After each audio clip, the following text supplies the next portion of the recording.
Howdy, Whale, Russ here. And Chris. Please subscribe to Why Russ if you're not. We want our subscribers to go up. We did the story time of how we met. We had a part in there where we kind of talked about how you died 3 times. It was July of 2012. That was when you took me to the hospital. It was definitely one of the harder points in my life. It's probably the most I've ever cried and the scariest I've ever been.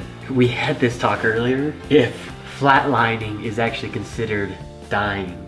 So we're gonna look it up first, and then we're gonna start with the story time. And I think there's all sorts of definitions, and people argue about what dying is. It does say, if you flatline, are you dead? Yes, let's find out. A flat line is an electrical time sequence measurement that shows no activity and therefore, when represented, shows a flat line instead of a moving one. It almost always refers to either a flatlined electrocardiogram, where the heart shows no electrical activity, a systole, or to a flat electroencephalograph, in which the brain shows no electrical activity, brain death. Both of these specific cases are involved in various definitions of death. In some definitions, you died. I died, I flatlined, but I don't think I died because I'm still here. You died, but you came back to life. I'm the Jesus.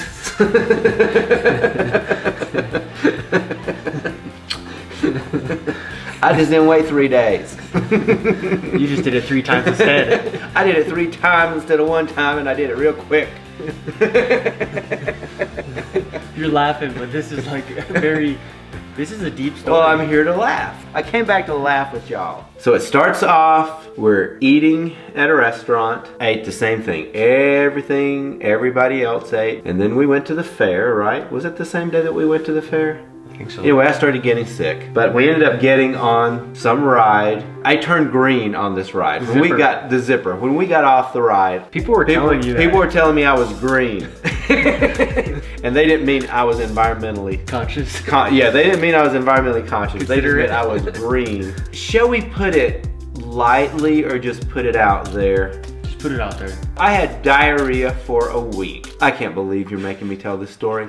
During the night, I get up and I go in another room. And do I have to tell them where I went? Yes, we're gonna be brutally honest. I don't want to be that honest. So I go and I am sitting on the throne. And the porcelain throne? The porcelain throne, because that's what I'd been doing for about a week. And this time it's during the middle of the night. I got dizzy. I just ended up in the floor. I think at this point you were unconscious. So at this point I'm unconscious, so I can't tell this story. And I'm a pretty heavy sleeper. I could probably go for a walk during the night. He'd never know it. Except for this night. I heard a clunk on the floor and I was like, I think Chris fell. That's what brought me to you. I heard a sound and I go to open up the door and he's laying in front of the door and I could hardly get it propped open. And I kind of finally squeeze my way in there. I see him laying down on the ground. He's naked. You don't have to tell. Well, we sleep in the nude, so it makes sense. You hear things happening, but this whole thing was surreal. Okay. You're peeing on the floor. Your eyes are rolling in the back of your head. You're also going out the number 2 end. Everything was just like draining out of your body.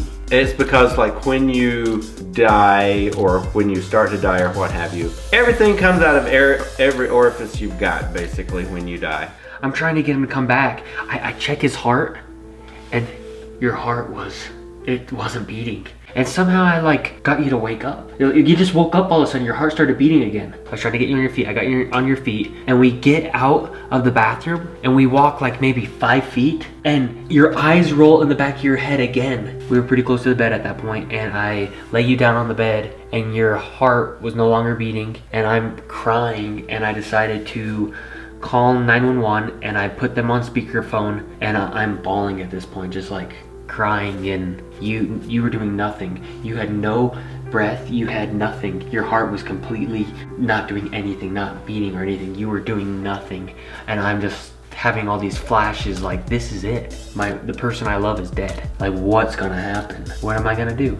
Like, he's dead. I start like kind of like being kind of mean, like not like mean on purpose, but I'm like being more violent, like, Chris, wake the f up, like wake up, like Chris, stop, like wake up, Chris, like wake up, come on Chris, like wake up, Chris, and I'm bawling. All of a sudden you started talking. You're like, I'm okay, I'm okay, I'm okay. And you started breathing again. You said you'd call the ambulance, and I said, no, don't call the ambulance. I can't afford an ambulance. And I said, I don't have health insurance. You can't call an ambulance. I just said to the 911, I was like, I'm gonna take him to the hospital myself. Because at that point, it would have been faster. So I got off the phone, and you were trying to talk me out of not going to the hospital. You're like, no, I was fine. I was like, no, Chris, I'm really scared. I had peed and pooped everywhere. But the thing is, when you love someone and they're going through that, you go into an adrenaline mode that this is the person you love and you just want to make sure that they're going to be okay. So I didn't care about any of that. I talked him into finally going to the hospital, but he said I have to shower first. So we showered. I'm not going anywhere covered in I helped you shower. So I put you in the car, took you to the hospital. We get to where the nurses put you on the table and like taking your vital signs and stuff. And I was telling the nurse about what happened, how his heart stopped. And the nurse really didn't believe me. The nurse was like, maybe his heart just slowed down and you didn't hear, or maybe you just didn't know what you were doing. But they had hooked you up and they were monitoring your heart. And all of a sudden your eyes rolled in the back of your head just like it had done, and you flatlined. And then the nurse freaked out and ran and went and got the doctor. And then the doctor came in and they were like freaking out and figuring out what to do, and all of a sudden your heart started again. So technically you only flatlined once on the machine, but your heart stopped 3 times. That night, the doctor said that if they couldn't give you an IV, you would have died. When they did the blood work and everything. Your potassium's supposed to be up here. I had hardly any potassium. Having had diarrhea for a week and getting dehydrated, it just eliminated all the potassium in my body, and so my heart couldn't function. Had it happened and no one had been there to stir me, to wake me up, I would have probably just silently gone on across to the other side. So then I would have been dead. For real. I was so dehydrated that my kidneys couldn't function or what have you, and they said, you know, the next step would have been kidney failure, and I would have had to been put on dialysis. One of the major causes of death in third world countries is dehydration. So that's the whole thing, you know, like a 5-cent little bag of dehydration salts can save tens of thousands of lives. There's something else that happened like a couple days later. You started developing a red line where he had the IV. Like he started getting a major staph infection. Yeah. And you had to go back and get antibiotics, and the first ones didn't work. Oh, it was in my wrist. It was just like itching like crazy and doing swelling and doing this red line thing. That was a concern too, of having this staph infection in my blood. Unfortunately, I got in the hospital. And guess what happens now? What happens now?